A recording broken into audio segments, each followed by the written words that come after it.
begini deh, biar kita dapat ya. Saya makanya kalau diskusi, saya tidak suka yang berputar-putar. Saya suka to the point. Begini deh, Tuhan datang menyelamatkan umatnya. Dia selamatkan umatnya ini untuk siapa? Oke, makanya saya merujuk data ya Bu. Merujuk kepada data, Yesus berkata bahwa siapakah ibuku, siapakah saudara-saudaraku, dia yang melakukan kehendak Bapakku yang di sorga. Artinya bahwa keselamatan ini nantinya untuk orang-orang yang akan menjadi saudara-saudara Yesus. Seperti itu. Artinya tujuannya adalah untuk menjadi saudara-saudara Yesus yang seperti kata Yesus melakukan kehendak Bapakku yang di sorga. Nah, itu poinnya kan berarti kan? Itu poinnya. Sebentar, masalahnya jangan panjang ya. deh. Itu poinnya kan? Ya, oke, sampai situ dulu poin itu. Oke. Itu poinnya berarti untuk menuju kepada Bapaknya kan? Iya. Nah, jadi sekarang saya tanya lagi.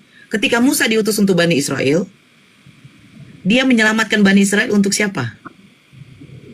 Untuk kehendak Bapaknya, yaitu YHWH waktu itu. Berarti untuk tujuan kepada Bapaknya juga kan? Kepada Tuhannya kan? YHWH, ya, Tuhannya. Ya, Tuhannya kan? Iya. Nah, makanya diturunkan hukum Taurat kepada Bani Israel. 10 firman, ya. Ya, yang pertama itu jangan ada padamu ilah lain di hadapanku. Berarti ajarannya Musa mengesahkan Tuhan, betul? Jangan ada padamu Allah lain di hadapan gue, ya, Elohim lain. Itu kalau terjemahannya ilah lain. Elohim lain di hadapan. Ya, berarti kan ajaran Musa kepada Bani Israel mengesahkan Tuhan kan? Itu bukan kita nggak bisa kita nggak bisa konklusikan seperti jangan itu. Jangan ada padamu ilah lain di hadapanku. Berarti maksud Tuhan itu jangan menyembah Tuhan-Tuhan yang lain, benar tidak? Itu berpapasan dengan Shema Israel. Ya, Ibu tahu ya. Loh, saya bertanya. Jangan ada padamu ilah lain di hadapanku. Itu berarti Nabi Musa mengajarkan kepada Bani Israel mengesahkan Tuhan kan? Karena memang Tuhan itu esa, Allah itu esa tulisannya kan? Enggak deh. Kenapa ya? Sebenarnya simpel pertanyaan saya gitu loh. Antara ya dan tidak. Bukan, berarti Ibu ajaran maaf, saya harus potong nih. Jadi nanti Ibu lanjutkan pertanyaannya. Saya potong sebentar. 1 detik. 10 detik. Gini, itu seperti bertanya kepada saya, jeruk itu pahit atau pokoknya yang bukan selain rasa jeruknya. Karena gitu. Saya mengambil konteks di dalam hukum Taurat yang pertama, Bang Greg. Jangan ada padamu ilah lain di hadapanku. Berarti kan ajaran Nabi Musa mengesahkan Tuhan kan? Kita fikskan dulu. Tunggu dulu. Kenapa harus mengesahkan Tuhan? Tuhan. Sekarang kalau gitu gini aja deh. Jelaskan sama saya apa arti jangan ada padamu ilah-ilah lain di hadapanku. Nah, ini baru pertanyaan. Jadi begini, Ibu. Jangan ada ilah lain atau Allah lain di hadapanku, karena di saat itu banyak penyembahan-penyembahan kepada Allah-Allah lain. Maka hanya ada satu Allah, yaitu Allah yang membawa mereka keluar dari tanah Mesir. Dan dia mengatakan bahwa jangan ada yang lain selain aku. Selesai. Berarti mengajarkan mengesahkan Tuhan kan? Bahwa Musa itu mengatakan Tuhan kita itu Tuhan Esa, betul tidak? Oke, sekarang saya tanya apa artinya mengesahkan Tuhan? Makanya, apa artinya mengesahkan Tuhan? Apakah manusia yang mengesahkan Tuhan atau Tuhan itu memang sudah esa dari sananya?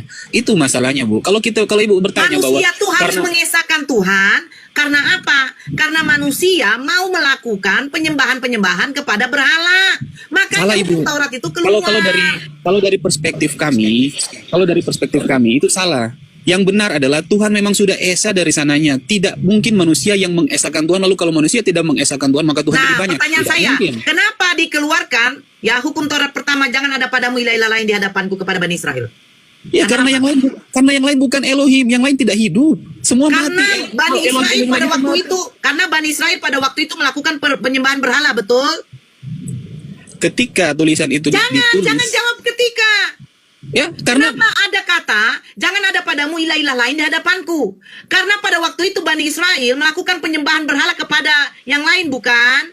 Oke, buktikan penyembahan berhala tersebut. Yang mana? Ibu tidak dapat membuktikan. Berarti kamu tidak pernah membaca kitab Musa. Ya, buktikan sekarang. Yang mana? Penyembahan berhala yang di mana? Berhala yang apa, Bu? Coba buktikan. Ibu nggak bisa buktikan. Ibu bicara itu kan, makanya saya katakan tadi kenapa Ibu nggak kasih saya. Ya, nggak ada bukti kan? Bicara kan nggak ada bukti, ya sama aja itu. Kan nggak ada bukti, otakmu aja nggak nyampe. Betul. Sekarang begini. Saya jelaskan di dalam surah ini. Sebentar.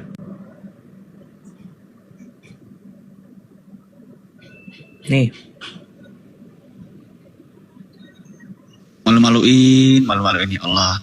Udah jelas-jelas loh datanya seperti itu, masih aja mau dibengkok-bengkokkan. Memang kalian tuh antikristus memang. Penyesat memang kalian tuh. Nah, buktikan sama saya, katanya, kalau di sana tidak ada penyembahan berhala. Kalau tidak ada penyembahan berhala, tidak mungkin ada diturunkan hukum Taurat. Pertama, jangan ada padamu ilah-ilah lain di hadapanku. Kedua, jangan membuat bagimu patung yang menyerupai apapun dan jangan sujud menyembah atau beribadah kepadanya. Di sana, mereka melakukan penyembahan-penyembahan berhala. Sehingga turunlah hukum Taurat itu kepada Nabi Musa. Gitu loh. Buktikan. Ngapain diturunkan hukum Taurat itu kalau tidak ada berlaku seperti itu? Gitu loh. Nah, contoh satu ini ya. Surat Al-Maidah ayat 116. Kenapa ada surat Al-Maidah ayat 116? Ini kalian coteng. Sebenarnya untuk kalian ini. Dan ingatlah ketika Allah berfirman, "Wahai Isa putra Maryam, engkaukah yang mengatakan kepada orang-orang, jadikanlah aku dan ibuku sebagai dua Tuhan selain Allah?" Nabi Isa menjawab, "Maha suci engkau, tidak patut bagiku mengatakan apa yang bukan hakku. Jika aku pernah mengatakannya, tentulah engkau telah mengetahuinya. Engkau mengetahui apa yang ada pada diriku, dan aku tidak mengetahui apa yang ada padamu. Sungguh engkaulah yang maha mengetahui segala yang goib." Kenapa ada surat Al-Maidah? Karena sekarang ini, kalian menjadikan Yesus itu sebagai Tuhan. Padahal sudah ditanya kepada Nabi Isa, "Apakah engkau dan ibuku mengatakan dua Tuhan selain daripadaku?" Tidak, katanya Yesus. Tidak, katanya kepada Nabi Isa. Makanya saya tanyakan tadi, apakah Musa mengajarkan kepada Bani Israel mengesahkan Tuhan? Yes. Jangan ada padamu ilah-ilah lain di hadapanku. Nabi Musa mengatakan kepada Bani Israel, jangan kau menyembah selain daripada Tuhan yang menciptakan langit dan bumi. Yaitu siapa? Tuhanku. Terus apa kepada Yesus? Makanya Yesus mengatakan, "Hai Bani Israel, dengarkanlah. Hukum yang terutama ialah Tuhan Allah kita, Tuhan itu Esa." Ajaran Nabi Musa, ajaran Nabi Daud, ajaran Yesus itu sama. Mengesahkan Tuhan. Nabi Muhammad mengesahkan Tuhan. Datang Kristen. Menduakan Tuhan. Bahkan mentigakan Tuhan. Jadi Yesus yang di dalam Bible kau mengajarkan menyembah kepada dirinya, ini Yesus siapa? Yesus yang dijumpai oleh Paulus, bukan Yesus yang dilahirkan oleh Bunda Maria. Karena Yesus yang dilahirkan Bunda Maria mengatakan dia diutus hanya untuk Bani Israel. Yesus yang dilahirkan oleh Bunda Maria itu mengajarkan hanya menyembah kepada satu Tuhan. Yaitu siapa? Bapa Tuhan langit dan bumi. Terus kalau Yesus yang mengajarkan untuk menyembah kepada dirinya dan menjadikan Kristus itu adalah Tuhan, adalah Yesus yang dijumpai oleh Paulus yang mengaku dia adalah Yesus. Padahal Yesus sudah mengatakan, berhati-hatilah kamu, akan ada seorang Mesias yang mengaku, aku adalah Yesus. Itu. Ya, silakan lah. Tadi dia tidak mau ditanya, katanya dia tidak mau bertanya, tapi dia bertanya tadi. Lucu. Ya, saya nyambung ya Bunda. Jadi pernyataan tadi tentang 10 hukum Taurat itu dan Enggak, kau setuju nggak tadi? Kau setuju nggak tadi berita? Saudara Seiman kau mengatakan bahwa pada waktu itu orang Bani Israel itu tidak ada melakukan penyembahan kepada berhala. Pada waktu 10 firman keluar. Kan itu di dalam Keluaran 20, Bunda. Iya, itu sebelum diturunkannya 10 hukum Taurat itu, apakah Bani Israel tidak menyembah berhala? Belum, Bunda. Kalau dalam sejarahnya, coba baca Keluaran 20, Bunda baca baik-baik. Nanti setelah itu keluar, barulah mereka membuat yang namanya patung lembu emas. Tetapi hukum itu sudah keluar, itu dalam Keluaran 20. Kalau pembuatan berhala itu di dalam ayat-ayat yang selanjutnya, kejadian selanjutnya. Itu. Jadi itu kenapa 10 hukum Taurat itu dikeluarkan? Ya, itu 10 hukum Taurat itu untuk bangsa Israel agar supaya mereka mengerti. Jadi Tuhan itu kan Maha tahu. Sebelum mereka melakukan sudah diberitahukan ini loh larangannya, jangan kalian melanggar. Tapi karena bangsa Israel itu ya mereka langgar. Itu kan Tuhan Maha tahu, bukan berarti sudah kejadian baru diperingat, dikasih ingat. Tetapi sebelum hal itu terjadi sudah diberitahukan agar itulah yang merupakan pelanggaran yang mereka langgar karena sudah diberitahukan firman-Nya. Itu. Dan tentang keesaan Allah,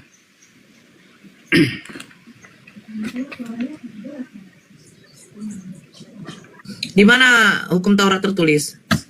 Keluaran 20 itu baca aja 10 firman itu. Keluaran 20 Bunda. Ulangan mungkin juga ada itu ulangan. Di kitab ulangan ada itu.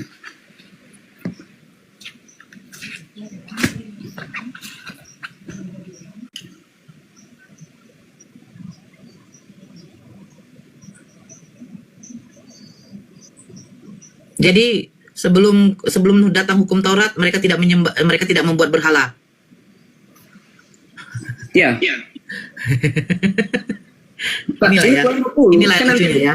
Begini ya, loh. nanti kejadian patung lembu itu kan berhala yang awal bangsa Israel buat itu patung lembu. Kenapa? Karena mereka Itu dibuatnya pada waktu kapan? Mereka buatnya di mana? masih di padang gurun Bunda. Sama di padang gurun itu. Itu Masih di kejadian Mesir atau tidak? belum di Mesir lah. Belum di Mesir. Sudah di padang gurun itu. Mereka udah keluar dari tanah Mesir. Iya, padang gurun itu pengertian kalau saya katakan padang gurun berarti mereka sudah keluar dari tanah Mesir. Baru Kalau mereka masih buat tanah lembu. Mesir, gimana? Baru mereka buat lembu. Jadi waktu mereka di padang Mesir, mereka waktu di Mesir, di kota Mesir, mereka menyembah siapa? Kalau secara spesifik tidak dikatakan mereka menyembah. Tapi di sini ada ayatnya, ada ayat. Saya ingat. Sabarlah. Iya, nggak gini loh, beritakan. Mereka- Sebentar dulu. Kita pakai logika ya. Hukum Taurat dikeluarkan, yang bunyinya pertama, jangan ada padamu ilah lain di hadapanku. Sementara orang Bani Israel tidak ada menyembah ilah lain, tapi dikeluarkan gitu loh. Nah, kalau begitu, setelah hukum Taurat itu keluar, baru mereka membuat berhala. Itu kan katamu. Nah, pertanyaan saya, pada waktu mereka dijajah, diperbudak di tanah Mesir, siapa yang mereka sembah? Sehingga kau mengatakan, duluan dulu ada hukum Taurat, baru mereka membuat berhala. Silakan dulu. Sebenarnya hukum itu keluar karena sudah terjadi suatu perbuatan. Kan nanya, bangsa Israel itu waktu di Mesir menyembah siapa? Ya. Nah, penyembahan yang mereka kerjakan itu kepada Allah. Buktinya apa? Allah Buktinya siapa? Allah Bapa. YHWH lah kalau waktu itu. Sekarang saya Tetapi- tanya sama kau. Saya selesaikan, Bunda. Mohon, Sebentar. saya selesaikan. Bani Israel mengenal Tuhannya itu dari siapa? Kau akan kena di sini. Enggak, Bunda. Kenapa saya Kan saya katakan tanya, ini? Bani Israel mengenal Tuhannya, yang memperkenalkan Tuhannya itu siapa? Dari zaman Abraham. Tetapi nanti pada zaman Musa baru katanya akulah aku di dalam. Dengar. Selesaikanlah saya ngomong, Mbak. Saya bukan menarasi. Dengar saya, beritakan. Ya. Dengar saya. Kau lupa, Musa diutus kepada Bani Israel untuk membawa Bani Israel keluar dari tempat perbudakan yang dipimpin oleh Firaun. Yang Firaun mengatakan bahwa dirinya adalah Tuhan. Makanya saya tanya sama kau, sebelum kedatangan Nabi Musa untuk memperkenalkan Tuhannya Musa, ya kan? Kepada siapa Bani Israel menyembah? Ayo. Kau lupa, begitu lamanya Bani Israel diperbudak di tanah Mesir. Sehingga Firaun menganggap dirinya adalah Tuhan. Makanya Allah melaknat dia. Sehingga jasadnya itu tidak pernah diterima oleh bumi.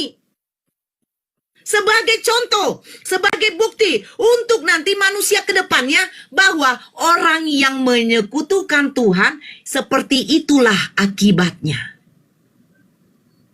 Boleh saya jelaskan? Hah? Sekarang saya tanya sama kau. Sebelum Nabi Musa diutus kepada Bani Israel, siapakah Tuhan yang disembah oleh bangsa Israel? Karena mereka masih berada di tanah perbudakan, yaitu Mesir. Sabar ya, ini datanya. Jangan pakai data. Jangan pakai data di Bibelmu. Karena di Bibelmu tidak ada menceritakan Firaun. Nggak ada menceritakan Firaun. Ini katanya Bunda. Sabar. Ini Kalau kau menggunakan data di situ, saya bertanya. Saya bertanya, enggak begini. Jawab pertanyaan saya. Sebelum Nabi Musa diutus kepada Bani Israel. Siapakah yang disembah oleh Bani Israel? Karena Bani Israel mengetahui Tuhan pencipta langit dan bumi itu dari Nabi Musa, bro. Karena di Oke. sana mereka menyembah Firaun. Itu mungkin pandangan dari agama Bunda. Enggak. Tetapi dalam sabarlah, Oke, saya selalu sekarang saya jelaskan. tanya, siapa Saya yang tanya. memperkenalkan Tuhan kepada Bani Israel sebelum Nabi Musa diutus? Itu saja deh. Mereka sudah kenal dari nenek moyang mereka, Bunda. Dari nenek moyang Siapa mereka. yang memperkenalkan? Yusuf. Yang Siapa yang memperkenalkan memperkenalkan? ini mereka berdoa kepada Allah Bapa YHWH. Mereka berdoa dan kemudian Di surat didengar. apa itu? Di surat apa? Keluaran pasal 2 ayat Itu suratnya 24. Musa. Suratnya Musa itu. Suratnya Musa Iya. jangan tahu nggak? Dari kejadian Nabi Bunda, Musa itu diutus. belum diutus Musa, Bunda. Coba baca Nah, Keluaran cerita- pasal coba 2 bacakan, ayat bacakan. 24 sampai 25. Di Coba mana? baca. Keluaran 2 itu belum diutus Musa itu ayat yang ke-24, buka datanya. Jadi artinya maka didengar Allah akan pengadu mereka itu. Artinya mereka berdoa kepada Allah Bapa. Musa Itu diutus surat. Tuhan. Lama sesudah itu matilah Raja Mesir. Tetapi orang Israel itu masih mengeluh karena perbudakan. Dan mereka berseru-seru hingga teriak. Mereka minta tolong karena perbudakan itu sampai kepada Allah. Allah mendengar mereka mengerang. Hei, Raja Mesir mati. Pertanyaan saya, kenapa Musa membelah lautan? Itu kejadian sebelum itu, Bunda. Kejadiannya konteks diskusi kita kan, Bunda nanya. Mereka Kenapa bangsa Musa Israel membelah lautan? berseru Saya tanya bertuhan dulu. kepada siapa, Bunda? Itu jawaban itu dulu Ya, pertanyaan kenapa Bunda. Musa membelah lautan? Nah, itu sudah cerita lain. Nanti saya akan jelaskan. Nah, saya tanya, kan gini konteksnya Pertanyaan gini. Bunda tadi belum dijawab. Sebentar. Konteksnya gini, lama sesudah itu matilah Raja Mesir. Tetapi orang-orang Israel masih mengeluh karena perbudakan. Dan mereka berseru-seru sehingga teriak mereka minta tolong karena perbudakan itu sampai kepada Allah. Allah mendengar Nah, mereka mengerang, betul. lalu ia mengingat kepada perjanjiannya dengan Abraham, Ishak dan Yakub. Maka Allah Ya. melihat orang Israel itu, Allah memperhatikan mereka. Pertanyaan Ya, pertanyaan betul. saya, kenapa Musa membelah lautan? Untuk apa pada waktu itu? Ya. Sekarang sudah selesai ya Untuk- tentang ya, mereka untuk bertuhan pada jawab aja siapa. dulu langsung. Sekarang Saya mau Musa ketik. membelah lautan. Untuk- Itu kejadiannya, Bunda. Pada saat Aduh, kalau yang kan kenapa Musa membelah lautan? Saya mau cerita. Jawab aja untuk apa, untuk Ya, kejadiannya. untuk apa Apa, Bang? membelah lautan? Jangan Singkat aja, tanya singkat, banyak. singkat. Ini loh, Bangsa simpel Israel loh. Untuk bisa bangsa Israel pada waktu itu dikejar oleh Firaun. Ah. Supaya mereka bisa lolos dari kejaran Firaun. Oke, tapi di sini katanya lama sesudah matilah Raja Mesir, tetapi orang Israel masih mengeluh karena perbudakan. Iya, kan ada Firaun yang baru. Nah, sekarang saya tanya, pada waktu mereka dijajah Firaun, siapa Tuhan mereka? Itu Bunda sudah baca tadi itu pasal 2 ayat 23 sampai 24. Bahwa mereka berseru kepada Allah, YHWH itu namanya, Allah Bapa, Abraham, Ishak dan Yakub. Itulah mereka berseru. Itu Allah mereka, Allah Abraham, Ishak dan Yakub. Oke. Siapa yang mengenalkan Allah YHWH kepada mereka? Allah Abraham, Ishak dan Yakub itu sudah dikenal dari nenek moyang mereka. Pada Mereka saat satu. bangsa Israel maksudnya, yang saya katakan Ya. bangsa Israel itu, mereka itu bangsa Israel. Jadi mereka sudah mengenal karena itu kan Tuhannya nenek moyang mereka, Allah Abraham. Saya Allah Ishak, bertanya, Allah Yakub. pada waktu di masa perbudakan bangsa Israel ini, siapa yang di situ yang mengenalkan Allah YHWH? Mereka sudah kenal dari sejak kecil. Yang mengenalkan Nanti siapa? perkenalkan dan- Gimana Bunda ini? Yang mengenalkan siapa? Wah, orang tua mereka lah, keturunan. Orang tua mereka tahu dari mana? Wah, keturunan bangsa Israel selalu menyembah Bapa turun-temurun. Karena itu mereka selalu Siapa berseru yang kepada ditiru oleh Bapa. mereka? Gimana? Siapa yang ditiru oleh mereka? Baca aja 23, 24 itu sudah sangat jelas. Bahwa mereka Lama selalu sesudah itu matilah menyembah. raja, tetapi orang Israel masih mengeluh karena perbudakan. Mereka kan masih di tanah perbudakan di Mesir. Iya, Nah, yang tapi mereka mengenal- tinggal di Goshen. mengenalkan mereka di Mesir ini siapa? Di Mesir itu mereka tetap mengenal Allah Abraham, Allah Ishak, Allah Yakub, Bunda. Mereka Siapa yang tidak mengenalkan? Abraham, Ishak atau Yakub pada waktu mereka di Mesir? anak-anak. Gini, saya harus jelaskan sedasar-dasar mungkin. Saya capek sekali jelaskan sedasar mungkin. Gimana? Oke, gini. Sekarang saya jelaskan. tanya, pada waktu mereka segitu lamanya mereka di tanah perbudakan, siapa yang mengenalkan Tuhannya Ishak, Yakub, Abraham ini kepada Bani Israel di Mesir? Siapa? Karena mereka mengenal Tuhan mereka ini kan pada waktu diutusnya Musa. Nah, sebelum diutusnya Musa, kau bilang kan katanya dari ibu bapak mereka. Nah, ibu bapak mereka tahu dari mana? Dan ibu bapaknya lagi, kan namanya keturunan. Nah, siapa yang mengajarkan kepada mereka penyembahan hanya kepada Tuhan? Siapa? Karena di sini kan sebelum datangnya Musa kan dikenalkan Ishak, Yakub. Nah, apakah Yakub dengan Ishak ada di Mesir pada waktu itu? Yakub yang sempat ke Mesir. Yakub. Di mana datanya? Di mana datanya? Itu di Kejadian. Bagaimana dia ke Yusuf? Awal Kejadian berapa? Yusuf. Kejadian berapa? Aduh, cari lagi saya ini. Ya iyalah, Saya nanti siapkan data data, kan. saya harus cari lagi datanya apa? bagaimana. Itu loh di Kejadian ada ceritanya bagaimana Yakub itu ke Mesir. Ya, kejadian berapa? Kemudian ada anak-anak Yakub pula. Iya, 12 kejadian anak berapa? Yakub. Ayat 46. Ya, baca. Aduh, panjang sekali Bunda. Bunda aja yang baca, capek saya mau baca itu. Ya bacalah. Pasal 46 aja, pokoknya pasal 46. Itu Ya, konteksnya. baca.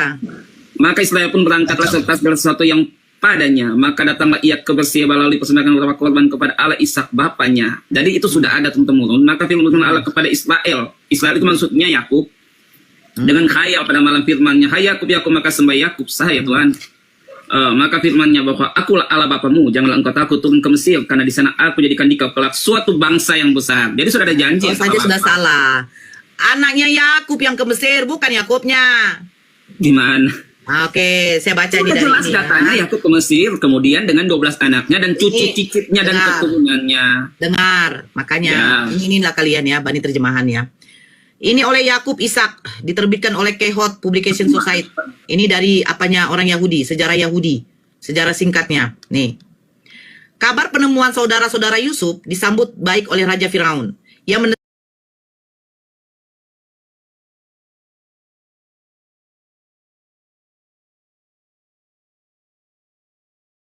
berjumpa dengan Yusuf di Mesir. Berarti, kan bukankah Yusuf yang pada waktu itu dibuang oleh saudara-saudaranya? Apa sih Bunda? Bukan. Dengarkan. Saya menjelaskan Bunda kalau belum Dengarkan saya. sama sekali Dengarkan dulu, saya baca lagi. Kabar penemuan saudara-saudara Yusuf Ini. disambut. Dengarkan dulu. Kok dari Bible saya sudah langsung sejarah Yahudi. Kita Dengerin. Yahudi. Nah, kabar silakan. penemuan ini sebenarnya pakai bahasa apa ya? Tapi langsung saya terjemahkan. Kabar penemuan saudara-saudara Yusuf disambut baik oleh Raja Firaun. Ia mendesak Yusuf untuk membawa seluruh keluarganya ke Mesir. Bukan si Yakub yang udah di Mesir. Dan memberikan mereka bagian terbaik dari negeri itu. Dengan membawa banyak hadiah dan ditemani oleh rombongan kereta untuk mengantar keluarga tersebut, kedua saudara itu bergegas pulang untuk membawa kabar gembira kepada ayah mereka. Hati Yakub terenyuh mendengar kabar baik itu. Ia hampir tak percaya bahwa Yusuf tercinta masih hidup. Namun ketika Yakub melihat hadiah-hadiah yang dibawa putra-putranya, dan terutama ketika ia mendengar pesan khusus yang dikirimkan Yusuf kepadanya, yang mengingatkan ayahnya akan diskusi ilmiah terakhir mereka sebelum Yusuf berangkat mencari saudara-saudara pada hari yang menentukan itu, Yakub tahu bahwa Yusuf masih hidup. Yakub merasa seperti orang yang berubah. Dia sangat terhibur dan dikuatkan oleh kabar baik itu, dan segera bersiap untuk perjalanan ke Mesir karena ia ingin bertemu Yusuf sebelum ia meninggal. Ya, Berarti Yusuf lah yang pertama di Mesir. Nah, kita dengar Saya nggak bantah Bunda. Yusuf betul yang pertama di Mesir, kan dia sebagai Kau kan perdana. membilangkan katanya Yakub. Bukan. Aduh. Kau yang membilangkan Yakub. Bunda kan nanya tadi. Kau yang membilangkan Yakub. Ya saya bilang Yakub benar, tetapi saya tidak dalam konteks bahwa pertama datang Kau itu yang Yakub. membilangkan Yakub berada di tanah Mesir. Sementara keluarga Yusuf akan datang ketika mereka baru tahu kalau Yusuf masih hidup. Aduh, capek saya juga menjelaskan ini. Bukan capek, karena komitmen sudah blank. Nah, Bang. Bun. Ini justru saya menjawab pertanyaan-pertanyaan yang dilontarkan Bunda Nora. Saya hanya menjawab satu pertanyaan. Siapa yang mengenalkan Tuhan kepada Bani Israel? Abraham, Ishak, atau Yakub dari antara tiga itu? Apakah mereka di tanah Mesir? Iya, Yakub ada di tanah Mesir. Di mana Iya. datanya? Kau buka di Kejadian. Saya kasih data. Sebenarnya, ketika saya membaca sejarahnya orang Yahudi, ini asli. Nah, Betul itu ternyata betul. Yakub dengan keluarganya baru Iya. berangkat ke Mesir ketika mereka tahu Yusuf masih hidup. Betul itu ceritanya betul. Nggak ada kau bilang kayak begitu. Bukan. Nggak ada. Mereka kan nanya Tadi dia bilang yang bagaimana? memperkenalkan Allah itu siapa? Maka saya katakan itu Nggak adalah ada menyebut Abraham, Yusuf. Ishak dan Yakub. Di mana Ishak dan Bunda tanya. Yakub? Di mana Ishak dan Yakub Yakub? tadi bilang Yakub. Allah Yakub bilang kan tadi Abraham, kan? Allah Ishak, Allah Yakub itu doa. Hah? Doh, gimana? Eh? Itu doa tadi doa. Yang Bunda itu kan diskusi kita. Duh, capek saya. Ini Emang bingung. capek sekali saya menjelaskan ini. Karena saya Kau yang bohong sama aku. Saya ngalir. Saya tanya tadi sama kau kan, apakah Yakub berada di Mesir? Iya. Di mana? Iya. Di mana tertulis? Aduh. Datanya, saya kasih. Nah, saya tanya, apakah Yakub berada di Mesir? Ya, Kan ke Gimana di Mesir. Mesir dia? Sementara Saya kan sudah mereka baru tanya datang tadi. ke Mesir ketika mereka tahu. Tapi Bunda kan nanya yang pertama ke Mesir siapa? Ayo. Kan nanya gitu. Kalau Bunda nanya yang pertama ke Mesir, saya Saya jelaskan. bertanya siapa pertama Menurut yang ceritanya. mengenalkan Tuhan kepada Bani Israel? Siapa Gimana? pertama? Kau bilang apa Yang tadi? Yakub. memperkenalkan Tuhan kepada bangsa Israel, Kau toh. bilang Yakub. Yakub kan Yakub, Nah, orang sementara tuanya. bukan Yakub, tetapi anaknya Yakub yang bernama Yusuf yang pernah dibuang oleh saudara-saudaranya. Yang ke Mesir itu Yusuf, hanya Yusuf sendiri Bunda, belum dengan bangsa Israel. Bunda ini mereka menjadi bangsa Israel, tahu itu ya? adalah keturunan Kau Israel. tahu nggak? Bangsa Bos, Israel ini tolonglah dijajah saya sudah menjelaskan ribuan sekarang, tahun. sebelum nanti dipelintir lagi penjelasan saya. Saya nggak bisa menjelaskan, dipelintir lagi gimana? Saya Oke, jelaskan pada kronologi ya, waktu Yusuf, ceritanya, pada waktu sejarahnya, Yusuf di mau tanah tahu Mesir, nggak? sebentar. Pada waktu Yusuf di tanah Mesir, berarti Bani Israel belum di tanah Mesir. Pada waktu Yusuf datang ke Mesir, bangsa Israel belum di Mesir, ya belum lah. Tunjukkan datanya sama saya. Tunjukkan datanya datanya. sama saya. Oke, di dalam Kejadian 45, 46, bacakan. 47. Duh, capek Bacakan. saya, kebanyakan. Gini aja, Bunda baca aja. Bacakan. Nggak, Bunda baca aja, Bunda pelajari saja. bacakan. Di situ sebut saya nggak bohong. Saya capek. Bacakan. Saya mau Bacakan, turun dulu. bacakan. Ini mana teman dua saya tadi? Naikin aja Bacakan. yang lain, saya waktu kan Bunda. Mau kerja dulu. Bunda putar-putar cerita bola Capek deh. Dia bingung. Bukan bingung. Mengajari itu berat beban. Makanya Mengajari kebohongan ya. Mengajari kebohongan memang berat Bang. Saya pakai data Bang Gio. Kebohongan ya. Kan Gio, saya dengan data loh. Iya. Saya dengan data. Enggak, Yakub itu setelah Yusuf, dengerin dulu, ketergantungan Yakub. Yakub itu datang setelah Yusuf mengenalkan kepada mereka. Yusuf yang bawa Yakub, gitu loh. Iya. Iya, Betul, tadi aku bilang Yakub. Yakub yang mengenalkan kepada saya bangsa menjawab Israel. sesuai dengan konteks pertanyaan yang ditanyakan. Ya, aku salah tadi. Pertanyaannya, hayo siapa yang pertama datang ke Mesir? Saya akan jawab, tentulah Yusuf. Tetapi pertanyaan Bunda Nona tadi lain. Bunda Nona tanya tadi, saya nggak catat dulu pertanyaannya. Pertanyaan Bunda Nona tadi yang memperkenalkan Allah, Bapa itu Tuhan kepada bangsa Israel siapa? Saya jawab lah, Yakub lah, kan dia yang paling yang tertua. Kan Allah Abraham, Allah Ishak, Allah Yakub itu bunyinya dalam penyembahan kepada Allah mereka. Jadi yang pertama ke Mesir itu adalah Yusuf. Kemudian Yusuf itu kan menjadi Perdana Menteri di Mesir. Ini loh sejarahnya. Nanti Bunda cek aja di dalam kitab Kejadian. Pengetahuan ini loh mahal ini. Babamu. Pengetahuan blunder kau. Udah tipu-tipu, bohong, ya berat. Begini Bang beritakan. Ini Kalau mengajarkan tentang kebohongan itu memang berat, Bang. Berat, sulit. Karena akan bertemu dengan al-haq itu sulit Bang. Abang Sulit, Gio, Bang. saya membicarakan iman saya. Tidak mungkin saya akan berbohong dengan keimanan saya. Nah, itu, Iman Bang. saya, tahu Yang nggak ke arti bawah iman? itu dogma Bang. Bukan dogma. Yang ke bawah Iman itu dogma. percaya yang sungguh. Pada saat saya katakan saya percaya yang sungguh, saya akan menyelidik dengan sungguh-sungguh kebenaran dalam firman kami. Dan pada saat saya menyelidik, maka itu sangat kita sistem betul. TikTok aja, sistem TikTok sebelum kau turun. Bani Israel ketika dijajah di tanah Mesir, sebelum diutus Musa, siapa yang memperkenalkan? Orang tua mereka, kan itu Ya orang tua mereka tahu turun-temurun. dari mana? Dari Yakub saya katakan. Awal Oke. itu kan pertanyaannya tadi. Oke, dari Yakub. Dari Yakub apa dari Yusuf? Kan yang tertua itu Yakub, karena itu dikatakan Allah Abraham, Allah Ishak. Putus-putus kau. Ya, siapa yang ngelek? Saya ngelek. Ya, ngelek Kau. saya. Ngelek. Teruskan. Gimana? Ngelek Iya, saya tadi. teruskan tadi. Jadi Allah Abraham, Allah Ishak, Allah Yakub. Kemudian Yakub ini punya 12 anak yang ke Mesir. Tinggallah mereka di Mesir dengan anak cucu cicitnya. Mereka yang berkembang biak di Mesir menjadi bangsa Ibrani atau bangsa Israel. Karena itu Allah mereka adalah Allah Abraham, Allah Ishak, Allah Yakub.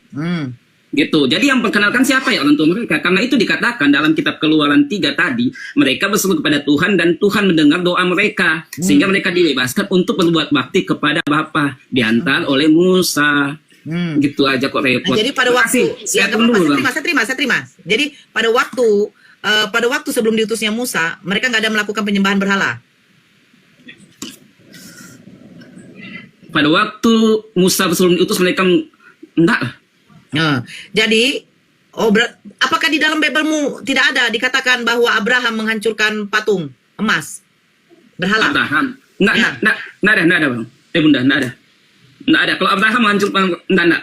yang menghancurkan patung lembu emas itu adalah Musa. Berarti mereka punya Bible tidak lengkap. Itu makanya. Justru sangat Yalah. justru sangat lengkap Makanya dengan penyembahan sejarah berhala yang itu ada di diceritakan zamannya kronologinya, Abraham. Bunda. Penyembahan Kronologi berhala ceritanya ada. di zamannya Abraham. Iya loh. Makanya Nabi Ibrahim itu ada dikisahkan menghancurkan. Katanya Bunda mualaf, kenapa cerita sederhana ini aja nggak ngerti? Bukan cerita sederhana ini. Ini sederhana sekali loh. Anak Sebentar. sekolah nggak ngerti ini. Bukan begitu. Karena begini, di zamannya Abraham saja sudah ada penyembahan berhala loh. Betul. Sebelum zaman Abraham, penyembahan berhala itu sudah ada, Bunda. Udah ada. Itu Alkitab kami yang benar. Musa yang menghancurkan patung. Yang teman saya aja ya, Bunda. Saya mau turun dulu. Bang Geo, makasih ya. Oke. Oke, siap. Oke, Bernardo, silakan. Halo, Bernardo. Ya, Aku diam. Ya, Oke, pagi. Ini Oke. kalau jelaskan kalau ditanya sama Bunda Nora, yang menghancurkan patung lembu emas itu di Injil kami, di Alkitab kami itu Musa. Bukan lembu emas yang dibahas di sini itu. Tadi masalah Abraham itu dia bukan menghancurkan lembu emas, tapi patung-patung yang dihancurkan sama dia. Ya. Kalau Abraham itu tidak pernah menghancurkan patung. Kalau Abraham itu mendirikan mesbah itu dalam dulu itu kan seperti penyembeli lembu. Dia mengorbankan anak sendiri Ishak. Itu yang diceritakan dalam Alkitab. Kalau yang menghancurkan patung-patung itu Musa. Kebalik. Iya, makanya itu aku bilang, itulah kitab mereka.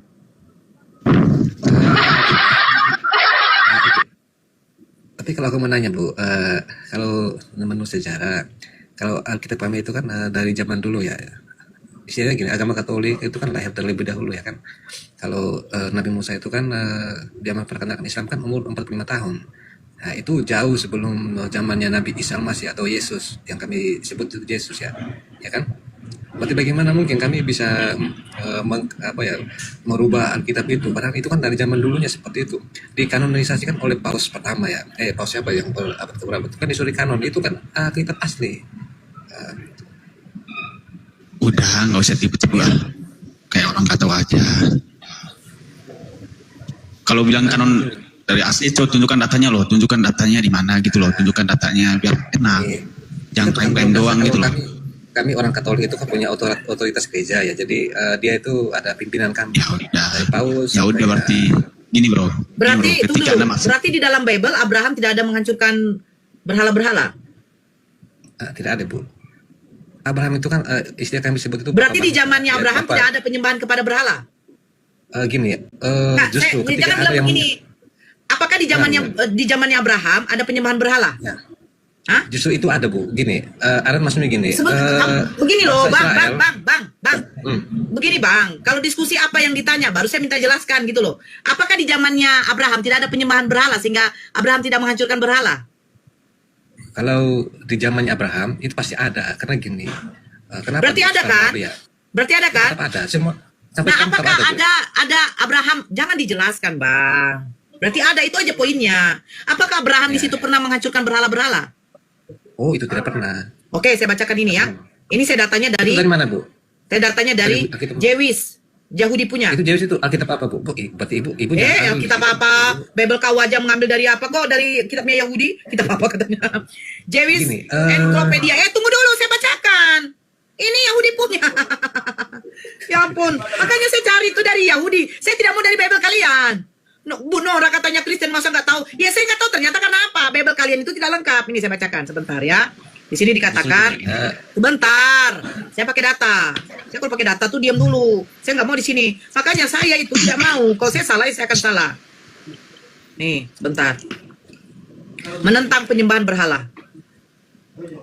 Nih ya, mengenai kebangkitan agamanya di rumah ayahnya, kitab Yobel yang kemungkinan ditulis pada masa Yohanes Hyrcanus menceritakan bahwa agar tidak ikut serta dalam penyembahan berhala yang dipraktekkan sehubungan dengan astrologi oleh seluruh keluarga Nahor, Abraham ketika berusia 14 tahun meninggalkan ayahnya dan berdoa kepada Tuhan untuk menyelamatkannya dari kesalahan manusia.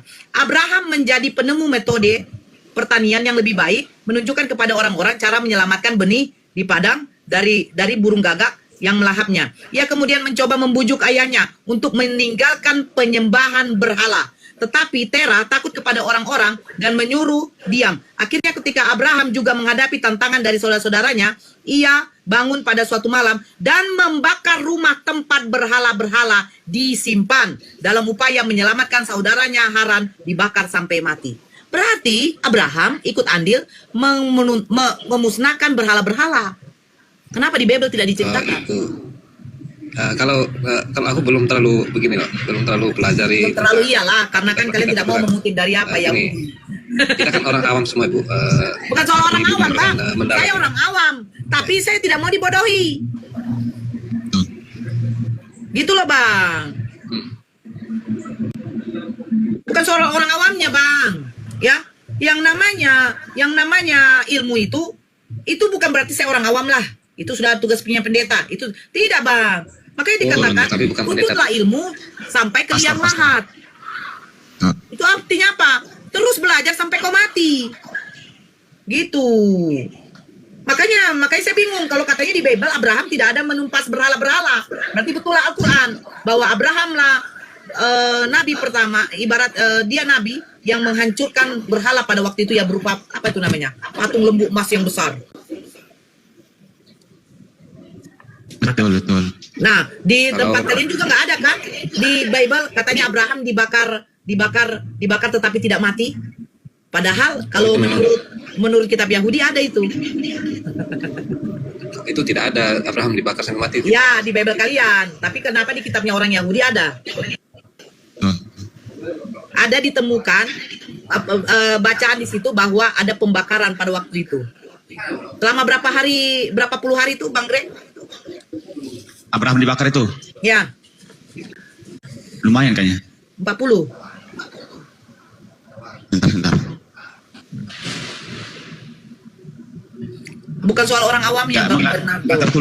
Emang nggak tertulis, Bunda, nggak Ada tertulis. di dalam suatu riwayat hadis 40 hari itu, 40 hari betul, 40 hari. Oh iya, Dan Abraham tidak merasakan panas, tetapi merasakan dingin. iya betul. Makanya kenapa Ceca itu disunahkan untuk dibunuh. Kan ada itu. Makanya Bernardo, kita di sini belajar deh. Kalau kami kan menanam Imani aja. kitab itu Bible itu kan kita membaca itu menghayati, bukan harus menghafal. Baca menghayati. Loh, baca menghayati bagaimana mungkin beginilah Bang ya. Kenapa? Begini yang Bang. penting kita mengerti. Bukan yang penting kita Yang mengerti, penting kita Bang. mengerti Begini, Bang. kejadian zaman dulu Bang, pernah yang seperti apa kan? tunggu dulu, Bang. Yang kita lihat ini kitab sekarang, yang Abang ada di mata Abang ini Al-Quran dengan Bible Anda. Nah, cerita tentang Abraham ada juga di dalam Al-Quran. Cerita tentang Musa ada juga di dalam Al-Quran. Cerita tentang Ya kan kita Daud, satu keturunan satu dulu ya. Sebentar dulu, Bang. Apa bedanya? Kenapa Kita sama-sama Tripitaka pelajari. dengan Weda nggak ada? Kan begitu. Padahal, Kalau Weda itu- saya paling benci lah kalau dipotong loh. Oh, Padahal silakan, dia orang silakan. awam. Oke. Sabar abang, sabar satu. Begini loh, biar abang tahu. Ini saya membuat suatu perbandingan. Gitu loh. Perbandingannya apa? Jangan kita lari ke Hindu-Buddha. Kalau agama yang paling tertua itu Hindu. Bukan Kristen. Paham ya? Bukan Yudaisme. Nah, dengar. Ya.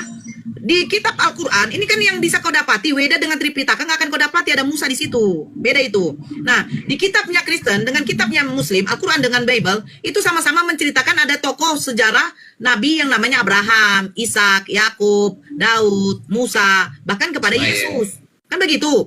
Nah, kenapa sih ya Kristen itu tidak pernah mau mencari tahu kenapa di dalam Islam Abraham atau Nabi Ibrahim itu diceritakan dalam riwayat mungkin suatu hadis ya, pernah dibakar 40 hari, selama 40 hari 40 malam. Kenapa mereka disunahkan? Kenapa sejarah masih sampai itu? Saya tuh dulu cari tahu kayak begitu loh. Yang saya cari tahu tuh dulu tentang Yesus. Kenapa di dalam Islam Nabi Isa itu dimuliakan, tapi kenapa di dalam Bible di ajaran saya Yesus itu harus mati, disalibkan, mengenaskan. Tetapi kenapa di Islam itu mereka tuh memuliakan yang namanya Nabi gitu loh. Mungkin aku bisa sedikit penjelasan mengenai pemahaman saya ya, walaupun aku orang awam ya. Kenapa di dalam Katolik, agama orang Katolik ya, Yesus itu harus mati ya. Istilahnya kan sebagai penebus dosa manusia. Nah, Karena dulu sekarang buktikan sama saya berkaitan sebagai dengan penebus Abraham. dosa, Bang. Dengar. Buktikan sama saya cari. Mulai dari Matius sampai Wahyu, tidak ada Yesus mengatakan dirinya mati untuk menebus dosa. Oh, kalau Cari itu, pada waktu di hadapan menurut- Pontius Pilatus. Di mana dikatakan dia di situ Itu lagi disalibkan untuk membacanya. menebus dosa? Itu menurut harus membacanya lagi dengan teliti. Kalau Di mana di yang hadapan ada- Pontius Pilatus dia disalibkan karena menebus dosa, Bang? Gini Bunda, cerita tentang Yesus itu kan sudah dinubuatkan oleh para nabi. Ya, Gini, dinubuatkan di itu mana, Bang? keyakinan Kami, Bu. Di mana, Bang? Itu banyak Alkitab. Oh enggak, saya nggak bisa kayak begitu, Bang. tentangnya. Saya akan mengatakan Begini. Yesus banyak mengatakan bahwa dia itu hanyalah utusan, bukan Tuhan. Ya, Banyak juga. Itu kan perjanjian Allah. Perjanjian Allah itu kan gini, akan dihadirkan Mesias. Itu kan sudah dari. Sekarang saya tanya, Mesias itu Tuhan atau manusia, Bang? Gini, menurut keyakinan kami sebagai Katolik itu beda sama Protestan ya. Saya tidak Ya, tanya sama menurut perdebatan keyakinan, itu Bang. Protestan, ya. Saya Gini, tanya menurut data gini, aja. Menurut Abang, Mesias itu manusia apa Tuhan? Gini, menurut kami Mesias itu adalah Gini Bang Bernardo, ketika Anda naik ke tempat diskusi usahakan bawa datanya, biar kita nggak asumsi liar gitu loh. Jadi enak. Para Data by nabi-nabi, data. para nabi-nabi di perjanjian lama menubuatkan kedatangan Mesias atau kedatangan Tuhan. Mesias. Nah, Mesias itu artinya apa, Bang? Mesias itu artinya anak Allah. Kan ini maksud Firman yang saya. menjadi manusia itu. Ini maksud saya. Kita buka ya, kita buka Mesias apa arti Mesias, ya. Biar jangan blunder. Arti Mesias. Nih. Ya, menurut Yahudi ya, menurut Yahudi aja.